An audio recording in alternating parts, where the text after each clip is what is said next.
بسم اللہ الرحمن الرحیم. آج میں نے آپ سب کو دعوت دیا میری پہلی پریس کانفرنس پرائم منسٹر ہٹنے کے بعد.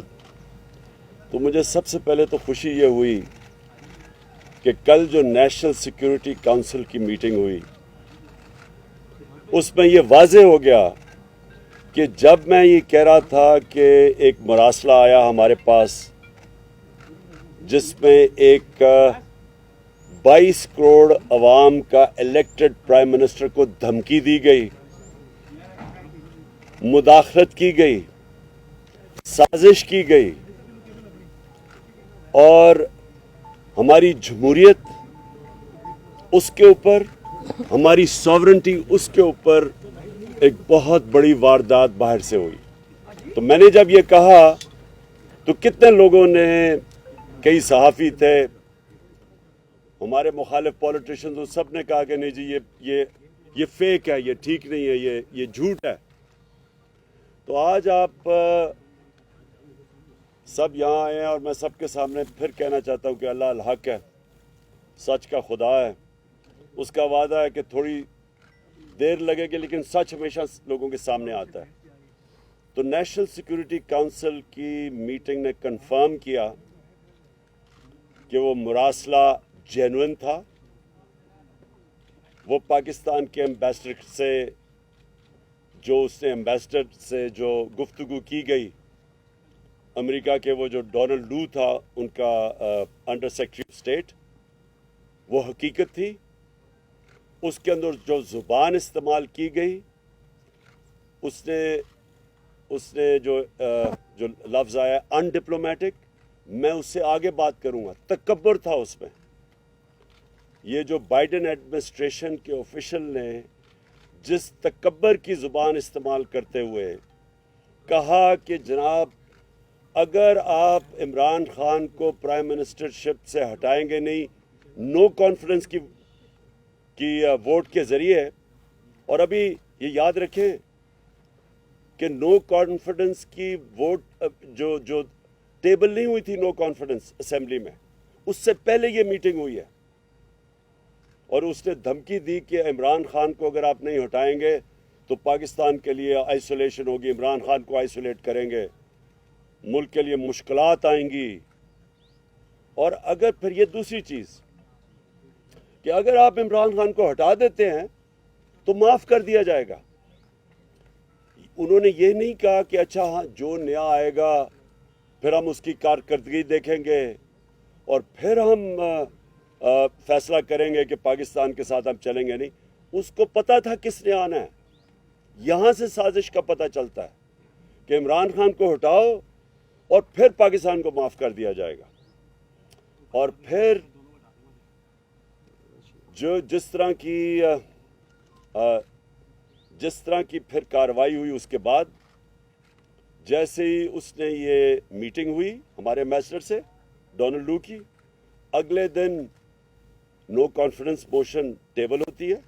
یہ سب چیزیں کنفرمڈ ہیں. کل نیشنل سیکیورٹی کونسل کی میٹنگ میں یہ ساری چیزیں واضح ہیں کیونکہ ڈیٹ لکھی ہوئی ہے مراسلے کی کہ کب تھی.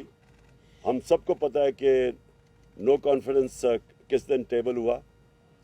اس کے بعد ہم تماشا دیکھتے ہیں کہ ہمارے ایلائز بھی ایک دم بولنا شروع کر دیتے ہیں اور جو ہمارے ایم این ایز ہیں ان کو بھی یاد آ جاتا ہے ایک دم کہ جناب حکومت حالات اچھے نہیں ہیں.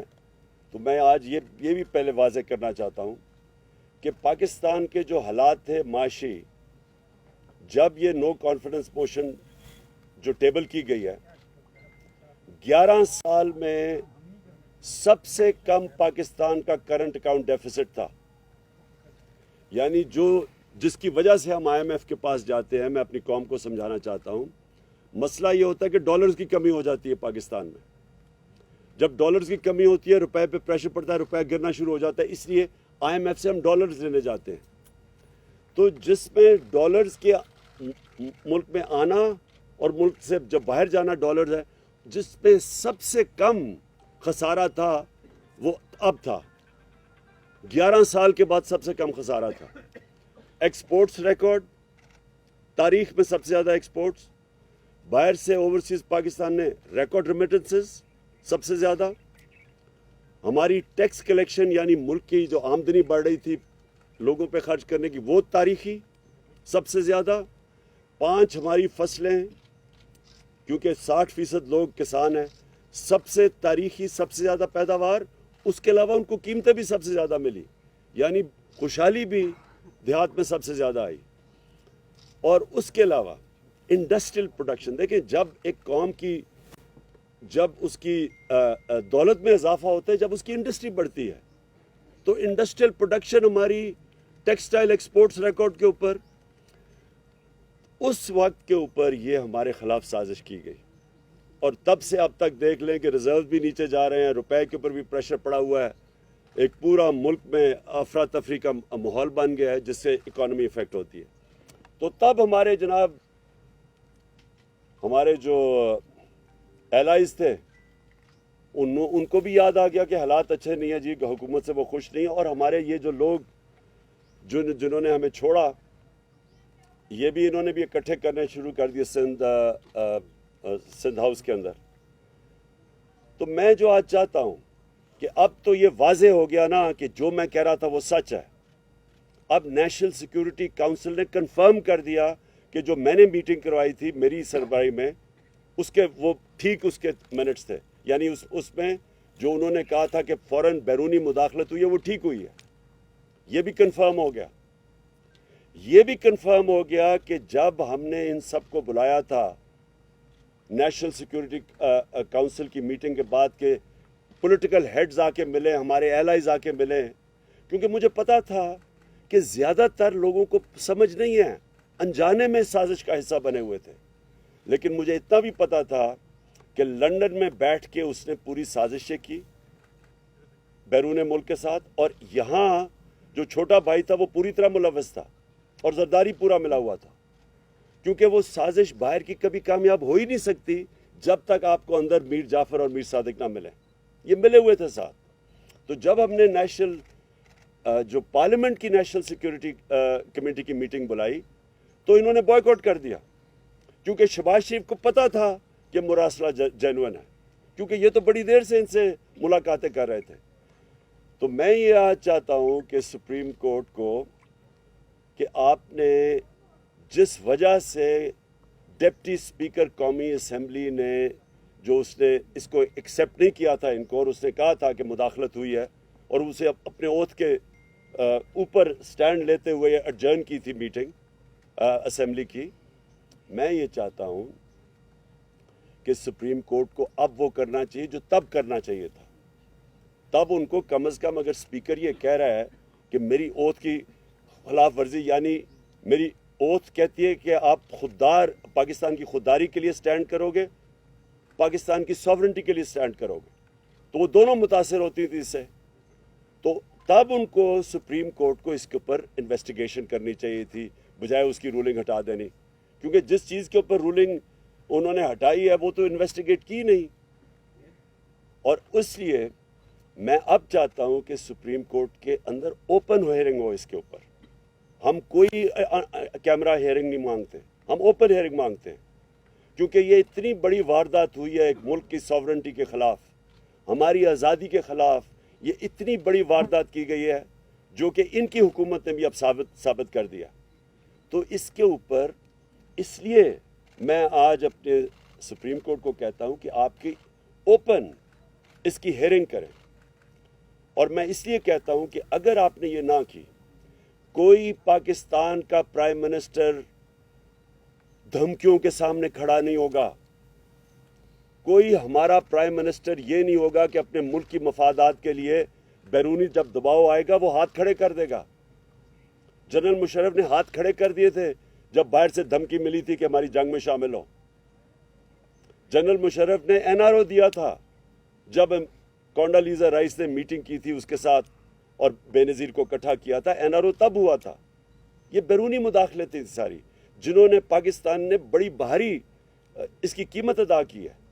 80,000 لوگ مروائے, اپنے ملک کو تباہی, خودکش حملے ہو رہے ہیں چاروں طرف, قبائلی علاقہ اجڑ گیا, $100 ارب سے اوپر قوم کا ضائع ہو گیا, وہ ایک دھمکی کی وجہ سے. اور جب اکٹھا کیا کونڈولیزا رائس نے بے-نظیر اور مشرف کو، تو NRO دیا، اس سے 4 گنا پاکستان کا قرضہ بڑھا۔ تو آج اگر اپنی ساورنٹی کے لیے ہمارے ادارے نہیں کھڑے ہوں گے، ہمارا سپریم کورٹ نہیں سٹینڈ لے گا، اس کے اوپر صحیح معنی میں انویسٹیگیشن نہیں کرے گا، تو ہمیشہ کے لیے پاکستان کے وزیر اعظم سربراہ دھمکیاں برداشت نہیں کریں گے، وہ اپنی کرسی بچانے کے لیے ہاتھ کھڑے کر دیں گے جیسے پہلے ہوتا رہا۔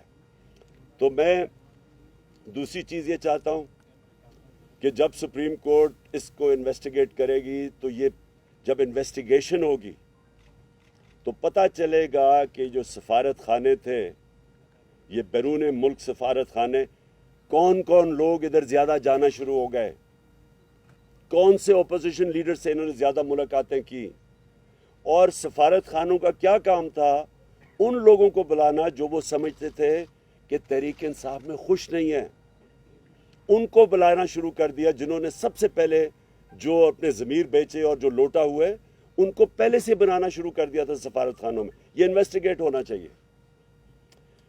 کیسے پہلے سے ہی میڈیا کے اندر باتیں شروع ہو گئیں، بڑے نامور صحافیوں نے پہلے سے لکھنا شروع ہو گیا کہ عمران خان کی حکومت کے خلاف سازش شروع ہو گئی۔ وہ مجھے بھی ساری خبریں مل رہی تھیں، ہمیں بھی یہ سارا پتہ چل رہا تھا جنوری سے، جب یہ ساری گیم شروع ہوئی تھی، ہمیں یہ ساری چیزیں پتہ چل رہی تھی، کیونکہ ہمیں خبریں آ رہی تھیں کہ یہ کیسے کدھر لنڈن میں کون کون لوگوں سے ملاقاتیں کر رہا ہے جدھر سے یہ شروع ہوئی تھی گیم۔ تو میں آج اس لیے یہ کہنا چاہتا ہوں کہ ہماری جمہوریت، ہماری آزادی کے لیے آج یہ سب سے بڑا خطرہ بنا ہے، اور اگر ہمارے ادارے آج نہیں کھڑے ہوں گے اس قوم کی خودداری اور آزادی کے ساتھ، تو یہ تو غلاموں کی، کرپٹ لوگوں کی غلامی کے اندر ہمیں ہی نہیں، صرف ہمارے بچوں کا مستقبل خطرے میں۔ میں یہ دوسری چیزیں پوچھنا چاہتا ہوں آج کہ جب یہ لوگ انہوں نے اپنے ضمیر بیچے اور انہوں نے اپنے حلقوں سے غداری کی، انہوں نے ہماری جمہوریت سے غداری کی، میں یہ پوچھنا چاہتا ہوں کہ کیا یہ اتنی امپورٹنٹ چیز نہیں کہ الیکشن کمیشن اور سپریم کورٹ اس کو فوری طور پہ سنیں، ان کیسز کو ڈے ٹو ڈے بیسس پہ ان کے حل کریں؟ پنجاب اسمبلی میں جو ہوا ہے، اس سے زیادہ شرمناک چیز کیا ہو سکتی ہے؟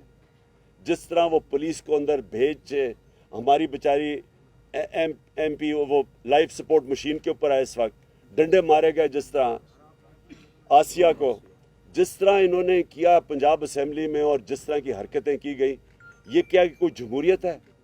اور پھر جن لوگوں نے اپنے آپ کو بیچا، کیا ہم اپنی ساری قوم کے سامنے اجازت دیں گے اس طرح کی چیز کو کہ کسی مغربی جمہوریت یا برطانیہ کی جمہوریت جدھر سے ہم نے یہ ماڈل لیا ہے، کبھی سنا ہے اس طرح کی کہ لوگ کمروں میں بند کر کے بکریوں کی طرح اور ان کو خرید رہے ہیں؟ کبھی یہاں کہیں ہوا ہے؟ تو میں حیران ہوں کہ ہمارا نہ سپریم کورٹ کے اندر یہ وہ ارجنسی ہے، نہ وہ الیکشن کمیشن کے اندر ہے۔ اور الیکشن کمیشن کا تو میں یہ واضح کر دوں آج کہ الیکشن کمشنر کو ریزائن کرنا چاہیے۔ دیکھیں، جب میچ کھیلا جاتا ہے تو امپائر کے اندر دونوں ٹیموں کو ماننا چاہیے کہ یہ امپائر ٹھیک ہے۔ جب ایک جج کیس سنتا ہے تو اگر ایک پارٹی یہ سمجھے کہ جج کے اوپر اس کو اعتماد نہیں، تو وہ ریکیوز کرتا ہے اپنے آپ کو۔ جب ایک پاکستان کی سب سے بڑی پارٹی یہ کہہ رہی ہے کہ الیکشن کمشنر ایک جانبدار قسم کا آدمی ہے، جس کے اوپر ہمیں کوئی اعتماد ہی نہیں ہے، سارے فیصلے ہی ہمارے خلاف کرتا ہے، اور جب چاہتا ہے تو کسی کے اوپر ایکشن لے لیتا ہے اور جب چاہتا ہے نہیں لیتا، کیونکہ ڈپینڈ کرتا ہے کہ وہ کون سی پارٹی میں ہے۔ تو جب اس کے اوپر ہمیں اعتماد ہی نہیں ہے تو اس کو ریزائن کر دینا چاہیے، کیونکہ یہ امپائر بن ہی نہیں سکتا۔ اسی طرح میں سپریم کورٹ کو آج کہوں گا کہ 63A اتنا امپورٹنٹ ہے، اگر یہ لوگ اب سارے بچ جائیں گے اور یہ سازش کا حصہ پیسے بھی لے لیں گے، سازش کا حصہ بھی بن جائیں گے، اور اگر کوئی ایکشن نہیں لیا جائے گا ان کے اوپر، تو آپ نے تو دروازے کھول دینے ہیں کہ ہر قسم کا آدمی پولیٹکس میں آئے گا، اپنے ضمیر الیکشن ووٹ لے کے آئے گا اور بلیک میل کرنے کے لیے اپنے آپ کو بیچے گا۔ تو یہ تو ہماری پالیٹکس اور ہماری جمہوریت کی نگیشن ہے۔ میں آخر میں آج جو ہم کرنے جا رہے ہیں، آج جو ہم اناؤنس کیا ہے، میں نے آج ہماری میٹنگ کی ہے، میں نے اپنی ساری تنظیموں کو آج تیاری کروا رہا ہوں۔ اب سے سارے ہمارے پاکستان کے اندر گاؤں لیول کے اوپر، محلہ لیول کی تنظیموں کو میں نے آج انسٹرکشنز دے دی ہیں، سب تیاری کریں اسلام آباد کی حقیقی آزادی کی مارچ کے اوپر۔ یہ میں ڈیٹ دوں گا ان کو، لیکن میں تیاری ابھی سے کروا رہا ہوں، اور انشاءاللہ یہ اتنا بڑا یہ عوام کا سمندر آئے گا اسلام آباد کی طرف، کیونکہ میں نے کبھی قوم کے اندر اس طرح کا شعور نہیں دیکھا جو آج ہے ان کے اندر۔ کبھی ایسے نہیں ہوا کہ 3 سب سے بڑے وینیوز چار وینیوز، پشاور، اسلام آباد، کراچی اور لاہور، سب سے بڑے وینیوز جو یہ 11 پارٹیز اس کا چھوٹا سا حصہ بھی نہیں کوئی بھر سکتی، وہ چند دنوں کے اندر سارے وینیوز کے اندر اس طرح کے کراؤڈ آئے ہیں، کیونکہ عوام میں شعور آ گیا، لوگ بیداری آ چکی ہے، لوگ سمجھ بیٹھے ہیں کہ اس قوم کے ساتھ کس طرح مذاق ہوا ہے، اور جس طرح کے لوگوں کو انہوں نے ہمارے اوپر مسلط کیا، یہ پاکستان کی تاریخ میں کبھی بھی ایسے نہیں ہوا کہ اتنے زیادہ کرمنل لوگ، ضمانت پہ لوگ، تقریباً 60-70% تو جو کیبنٹ بنی ہے وہ ضمانت پہ لوگ ہیں، جو یہ پرائم منسٹر بھاگا پھر رہا ہے ادھر ادھر، جس طرح یہ سوائے فیتے کاٹنے کا اور اس کو پتہ ہی نہیں ہے۔ اس سے سوال یہ پوچھا جائے کہ 40 ارب روپے کے آپ کے اور بچوں نے کیسز کے جواب دینے ہیں، 40 ارب روپے ایف آئی اے میں اور نیب میں کیسز ہیں اس کے۔ کیسے ہو سکتا ہے کہ یہ اب بیٹھ کے ایف آئی اے کے اوپر پہلے تبدیلیاں کروائے گا؟ یہ کسی دنیا میں سنا ہے ایسا؟ یہ پہلے تبدیلیاں کرائے گا لوگوں کی، اپنے لوگ بٹھائے گا، پھر جس طرح ریکارڈ جلتے تھے وہاں ایل ڈی اے میں جو انہوں نے لوٹ مار کی تھی لاہور میں، اسی طرح وہ ریکارڈ کو ٹیمپر کریں گے؟ یہ کہیں دنیا میں نہیں ہوتا۔ اور یہ کیبنٹ ای سی ایل کے اوپر 60-70% لوگ ہیں، ای سی ایل پہ بھی ہے، ضمانت پہ بھی ہے، یہ کہاں دنیا میں ہوتا ہے؟ اور ویسے میں کہہ رہا ہوں کہ مجھے بھی ای سی ایل پہ ڈال دیں، کیونکہ میں ویسے ہی باہر نہیں جانا چاہتا، لیکن ان کو اتنا خوف نہیں ہوتا، اس لیے کہ پیسے باہر پڑے ہیں، جائیدادیں باہر پڑی ہیں، پاکستان کو لوٹتے ہیں، پیسہ جب اربوں روپے کا بنتا ہے تو وہ بستر کے نیچے نہیں آتا، اس لیے اس کو باہر بھیجنا پڑتا ہے، دگنا نقصان کرواتے ہیں۔ تو میں نے اپنی ساری پارٹی کو آج کہہ دیا کہ ہماری موومنٹ شروع ہو جائے، ہر گاؤں محلے میں اپنی تنظیموں کو میں نے آج میسج پہنچا دیا، اپنی سارے MNAs MPs کو بتا دیا کہ اپنے لوگوں کو تیار کریں، اور میں انشاءاللہ کال دوں گا اسلام آباد کی حقیقی آزادی کی بات۔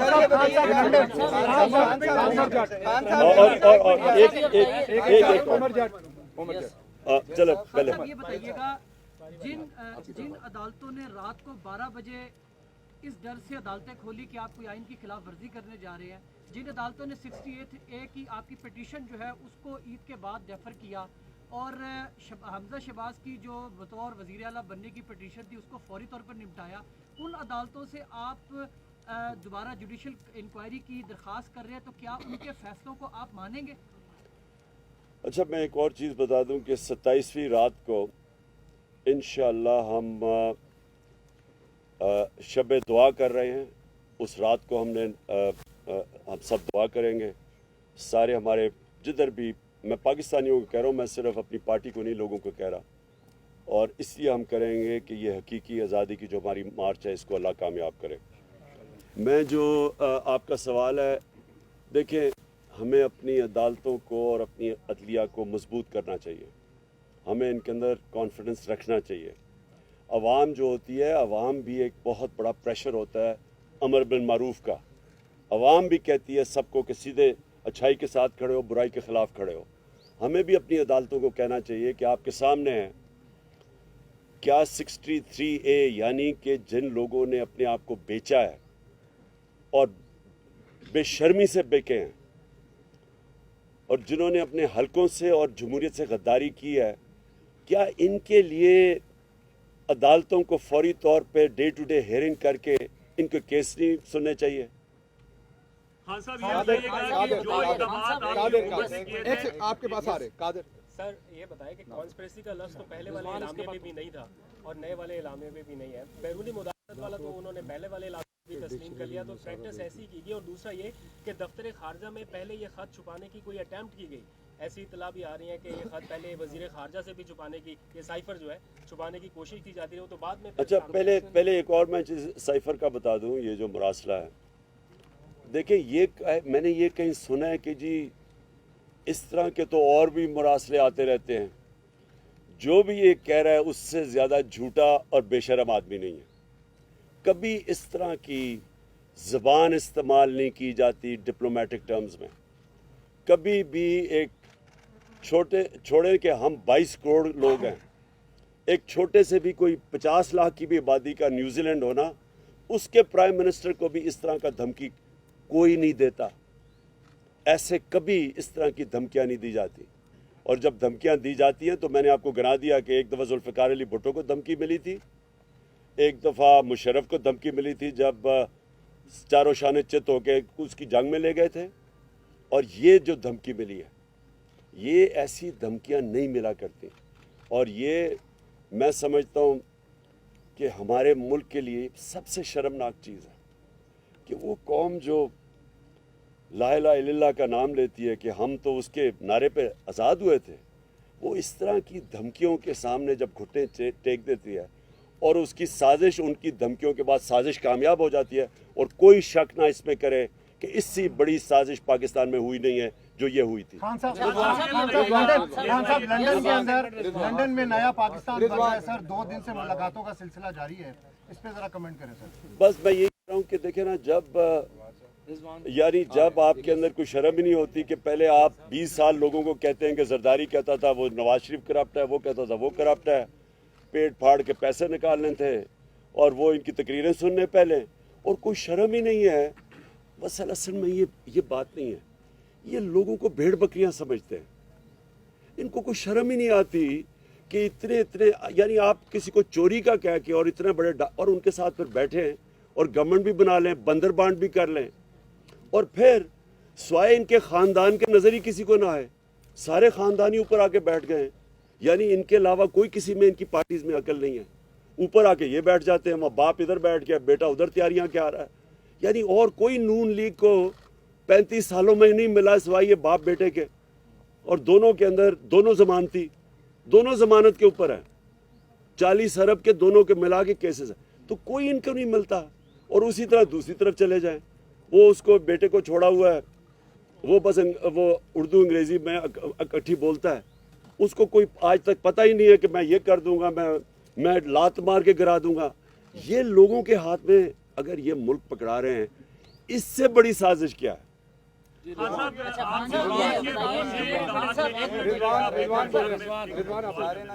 آپ کی حکومت کے بہت سارے ایسے اقدامات تھے جو موجودہ حکومت ریورس کرنے جا رہی ہے, اس میں اوورسیز پاکستانیوں کا ووٹ, EVM مشین.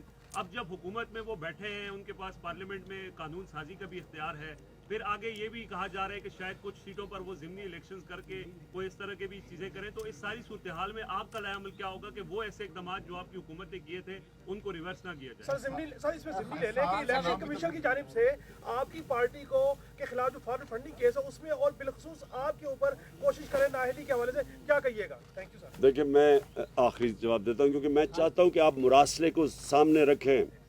سازش ثابت ہو گئی ہے. پہلے کہہ رہے تھے, شہباز شریف نے کہا تھا کہ جی اگر مراسلہ صحیح نکلے گا تو وہ میرے ساتھ آ جائے گا. خدا کے واسطے میرے پاس نہ آنا, تمہارے طرح کے چور کو میں اپنے ساتھ نہیں رکھ سکتا. لیکن کم معافی تو مانگو میرے سے کہ کہہ رہے تھے میں ٹھیک نہیں کہہ رہا. اب تو کلیئر ہو گیا نا کہ وہ جینوئن ہے, اور جو آقا جن کے سامنے آپ بوٹ پالش کرنے کے ماہر ہیں, اب تو ثابت ہو گیا نا کہ انہوں نے ہی بھیجا تھا. اس لیے ایک منٹ ٹھہر جائے. دیکھیں میں آپ کو دونوں چیزوں کا پہلے بتاؤں. دیکھیں EVM مشینز کا ہم نے کیوں کہا تھا. EVM مشینز کا جو اگر آپ ساری جوڈیشل کمیشن 5 ہفتے کی بیٹھی تھی سپریم کورٹ کے اندر, اوپن ہیئرنگ ہوئی تھی اس میں, اگر ان کی جتنی بھی سپریم کورٹ نے 30-40 تجویزات دی تھی, اگر آپ ان سب کو دیکھ لیں تو اس میں سے ایک نتیجہ نکلتا ہے کہ اگر آپ نے الیکشن بہتر کروانا ہے EVM مشین لے آئیں.